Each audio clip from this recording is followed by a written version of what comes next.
Yes, indeed, the oldest US president ever has now announced he wants to be an even older president. Joe Biden, 80 years old already, wants to run for another 4 years as president next year's election.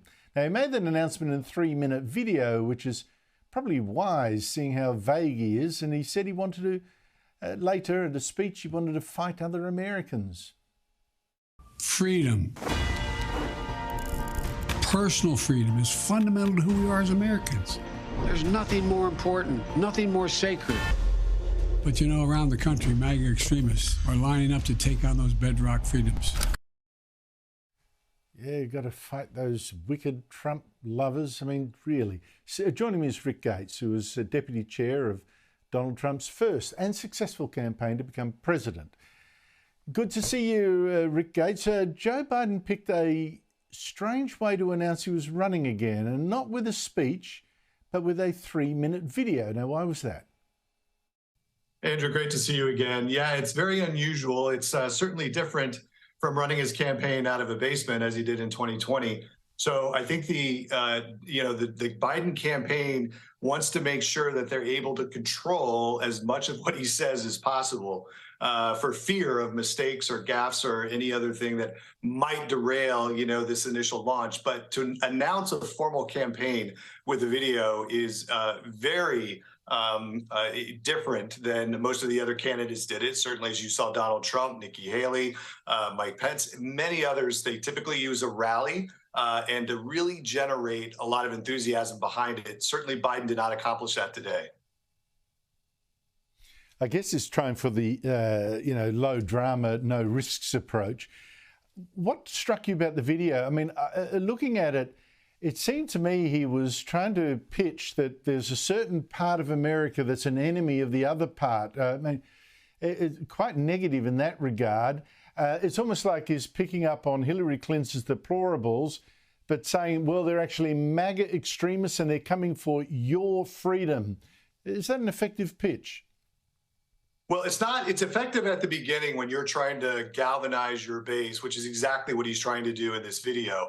But as we've seen in the 2022 midterm elections, that certainly didn't work for the Democrats very well. And in fact, it really cast a shadow of doubt on Biden because he was really attempting to talk about unification of the country and saying that we need to put our differences aside and come to consensus. And this flies in the very face of it. I thought there are two other unique instances in this video today. The first is the number of times that Kamala Harris appeared in the video. There's been a lot of discussion about that. She is viewed as a fairly incompetent vice president with not much being achieved. And so part of the campaign strategy is going to have to instill a bit of confidence in the American voters that Kamala is qualified to do the job, which even Democrats at this moment in time would say that she's not. And I'd say that the other thing that Biden did not do in his video, he talks about finishing the job, but he didn't talk about any of his accomplishments or what that job is. And even Democrats noticed that today. That was a big missing piece. Obviously, they hope to, I think, rectify that situation as the campaign unfolds. But that was a major, I think, oversight on the Biden campaign's part, not to even talk about what he's achieved in the last 2 years. Now, at this stage, the way we're both talking, certainly, it's looking like voters are going to get a rerun of the last election. Joe Biden versus Donald Trump. Now, Trump lost the last one, and now Joe Biden has the advantage of being the incumbent president. So how do you think it's all going to play out? Well, it's a great question. Typically, incumbency is an asset. It's an advantage. But historically, in the U.S. presidential cycles, if you don't have an approval rating of close to 50%, then incumbency doesn't really help you a lot. And that's exactly where Donald Trump was in 2020, and that's exactly where Joe Biden is right now. So if you look at the picture today, Biden is in a lot of trouble. The power of incumbency is not going to help him. It'll be very, easy for Donald Trump to define Biden because he's the one that's been making the decisions, just as Biden did that in 2020 with Trump making the decisions. So now the tables are turned a little bit, and it's certainly going to be, interesting. But with Biden's approval rating where it is right now, he is in severe jeopardy of really trying to get his campaign launched and really defining how he's going to lead the country for another 4 years. But the thing is, of course, I agree, Joe Biden has been struggling. On the other hand, your analysis, you know, if Trump's going to win, he also has to be a little bit more popular than he was last time.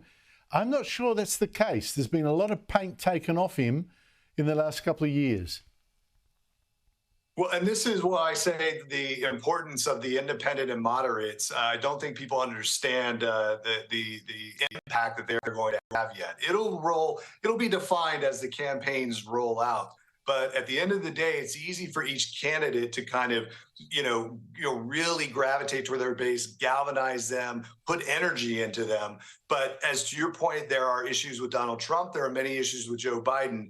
And the moderates seem to be the ones that are going to have to make that tough decision about who they're going to support and why.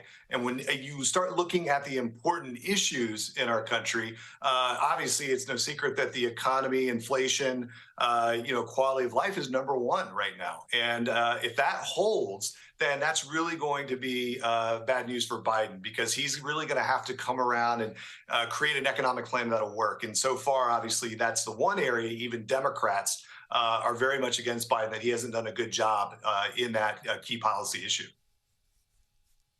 But Rick Gates, what does it say about America that the two people most likely to be battling it out, because they've still got to go through the formal nomination process, will be they're battling it out to be president. One is aged 80 and the other 76.